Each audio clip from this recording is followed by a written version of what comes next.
Picture a magazine advertisement from 1962. Not a gun shop, not a licensed dealer with a counter and a background check. A mail-order catalogue, the kind that arrived alongside your electric razors and fishing tackle, and tucked into its pages. A genuine surplus rifle, still packed in Cosmoline grease, still stamped with the markings of the army that carried it into battle 20 years earlier. Fill out the coupon. Enclose a check.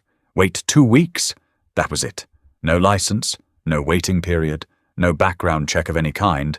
And if you knew where to look, and you were willing to pay the government its cut, you could go even further than a rifle. You could own a machine gun. You could, on paper at least, own a bazooka. This is the story of the strangest chapter in American gun history, a 20-year window when the machinery of total war came home and ended up on shelves, in catalogues, and in the hands of ordinary citizens who never wore a uniform. It's a story about surplus, about bureaucracy, about a single assassination that changed everything, and about how close America came to a very different relationship with the weapons of war. For nearly 3 decades, the most destructive hardware of the 20th century was, in certain forms, only a stamp and a signature away from your living room. To understand how this happened, you have to go back further than World War II to 1934. That year, Congress passed the National Firearms Act, aimed squarely at the Tommy guns and sawed-off shotguns of the Prohibition-era gangster. The law didn't ban machine guns. It didn't ban what the statute called destructive devices, a category that, decades later, would come to include rocket launchers like the bazooka.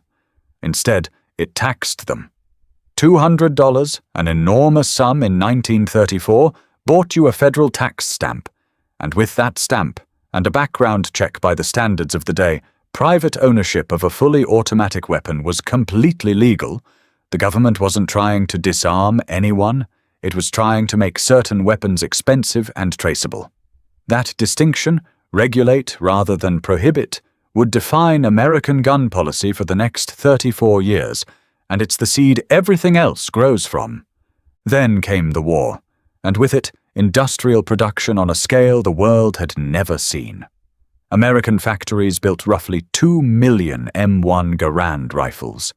They built hundreds of thousands of M1 carbines, Thompson submachine guns, and Browning automatic rifles. They built bazookas by the tens of thousands, a weapon so effective against German armor that soldiers nicknamed it after a comedian's absurd homemade instrument, and the name stuck for the rest of history. By 1945, the United States had built enough small arms to equip a force many times the size of the one it actually sent overseas. And when the shooting stopped, all of it had to go somewhere. That somewhere, at first, was chaos. Warehouses in Utah and Texas and Georgia filled with crates of rifles nobody had unpacked. Ships returning from the Pacific carried weapons that had never fired a shot in anger. The War Assets Administration, the agency tasked with disposing of the nation's surplus, found itself sitting on a mountain of firearms worth an amount that would be staggering by today's standards, with nowhere obvious to put it and no clear political appetite to keep paying to store it. Scrapping cost money, storage cost money, and in the austere years after the war, with the country desperate to shrink the size of government and get back to peacetime life, somebody in Washington arrived at a simpler answer: sell it. But that wasn't the only pressure at work. The Korean War came just 5 years later, briefly reversing the flow as surplus was pulled back out of storage and shipped to Korea. When that war ended too, the surplus problem returned, bigger than before, layered now with equipment from 2 conflicts instead of 1. By the mid-1950s, the federal government and its authorized surplus dealers were sitting on enough small arms to arm a mid-sized nation, and the pressure to liquidate it only grew. Enter the mail-order catalogue, and one company more than any other, Klein's Sporting Goods of Chicago.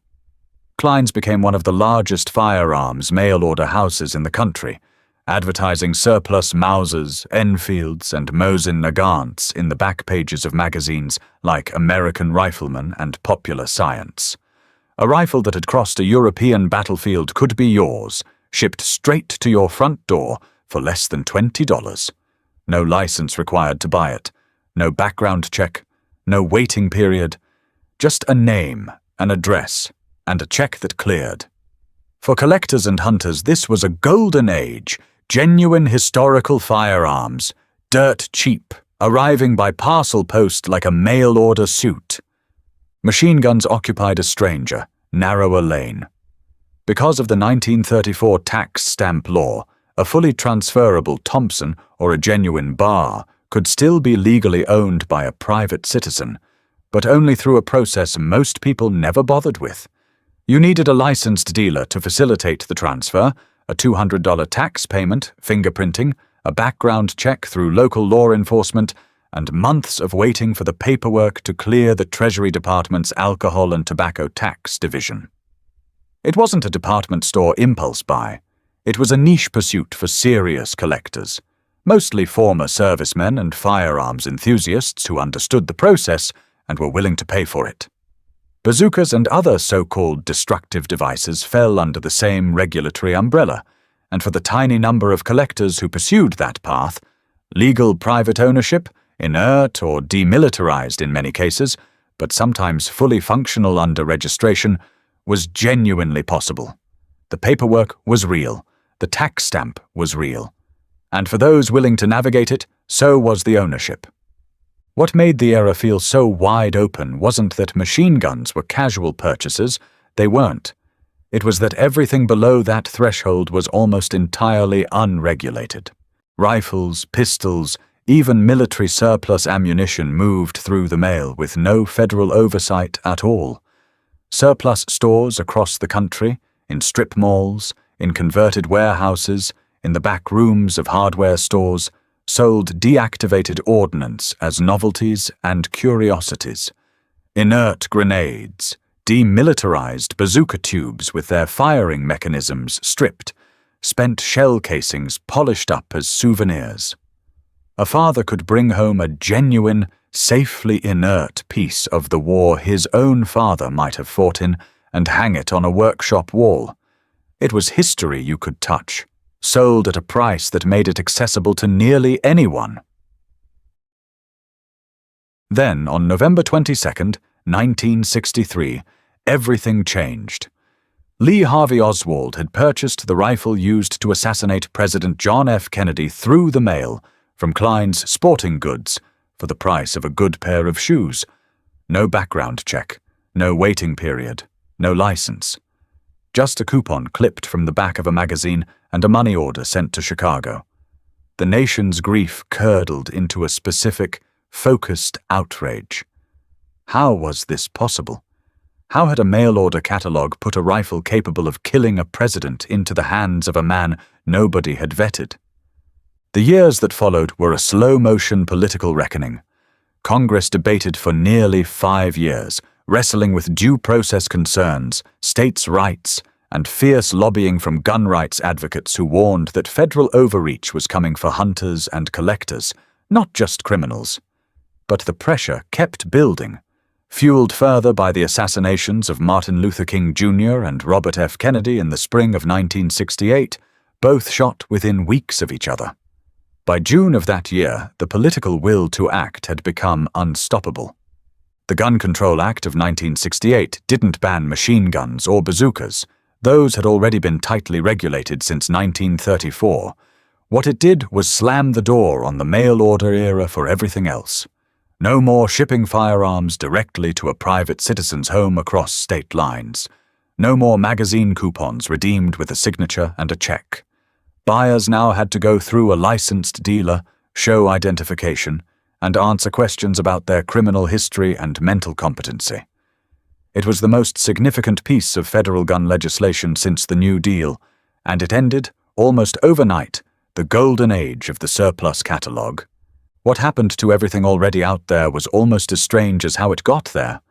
Millions of surplus rifles that had been sold for pocket change in the 1950s and early 1960s suddenly became historical artifacts, no longer replaceable through the mail, their value climbing as the supply dried up.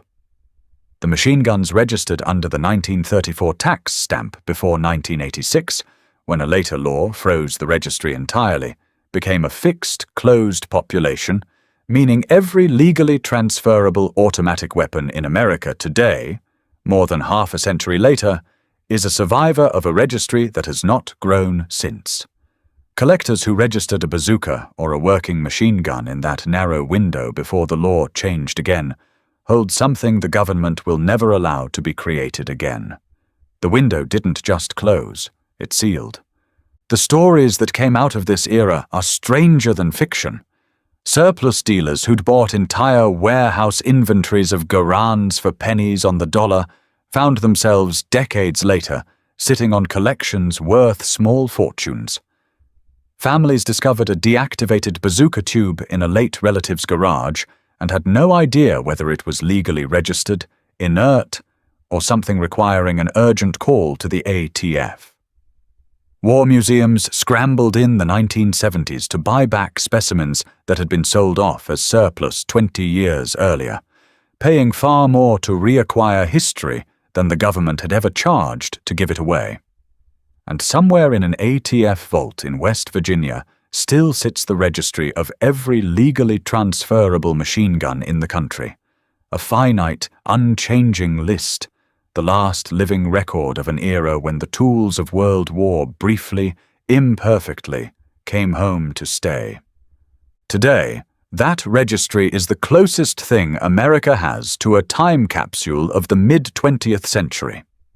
Every legally owned automatic weapon in private hands traces back to a form filled out before 1986, and every one of those forms traces back further still to a post-war surplus glut that Washington didn't know what to do with, and decided in the end simply to sell.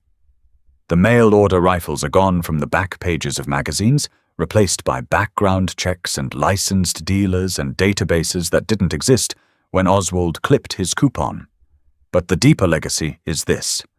America's entire modern framework for regulating firearms, the line between what's freely available and what requires federal registration, the very existence of the tax stamp and the background check traces directly back to a mountain of post-war surplus. Nobody wanted to keep storing, and a catalog coupon that changed history in the worst possible way. So the next time you see a war movie prop, a rusted grenade shell in an antique shop, or a documentary about a Cold War collector's basement arsenal, remember, there was a window, narrow and strange, when the deadliest hardware of the 20th century was closer to ordinary Americans than at almost any point before or since. It didn't last. It couldn't have lasted. But for those 20-odd years, the line between soldier and civilian, between wartime and peacetime, was thinner than anyone in Washington ever intended it to be,